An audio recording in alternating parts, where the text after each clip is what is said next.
10th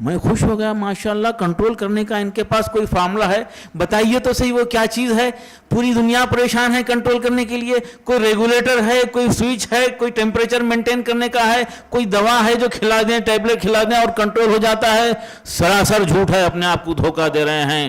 اپنی نسل کو ایسے گندے ماحول سے بچائیے اور مخلوط تعلیم سے بچائیے.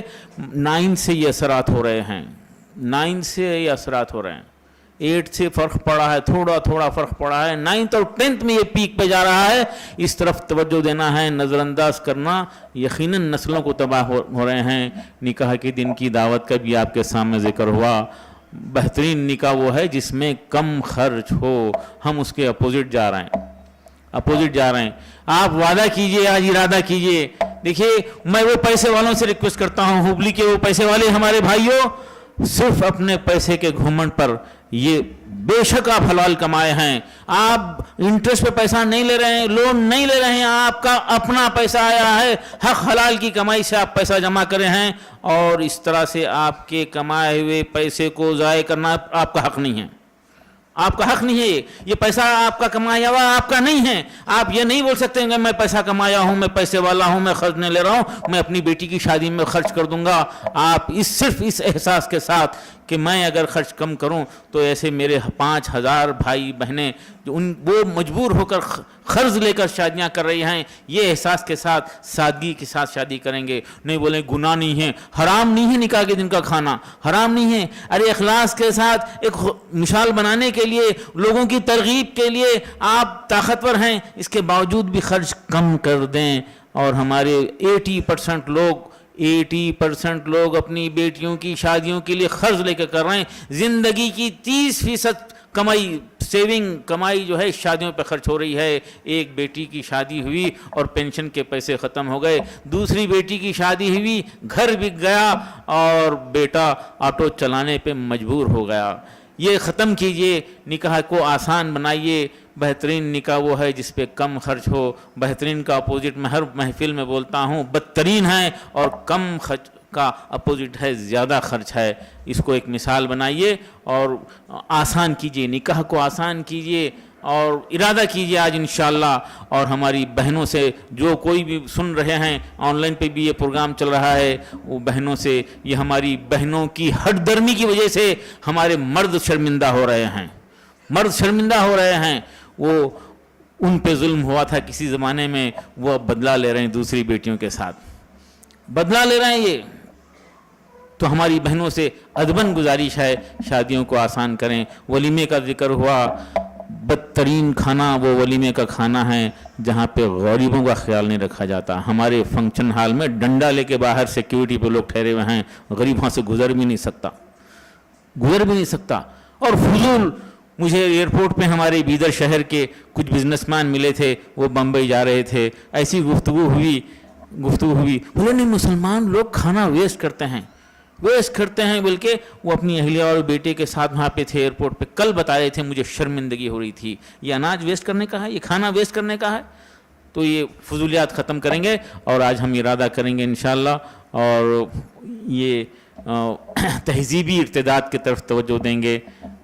رات میں ہمارے بچے 11-12 بجے تک 2 بجے تک باہر ہیں, اور صبح میں 11-12 بجے تک سو رہے ہیں. اس کے طرف توجہ دیں. مسجد کو مرکز بنا کر, مسجد کا علاقہ طے کر کے مسجد واری فلاحی کام کریں.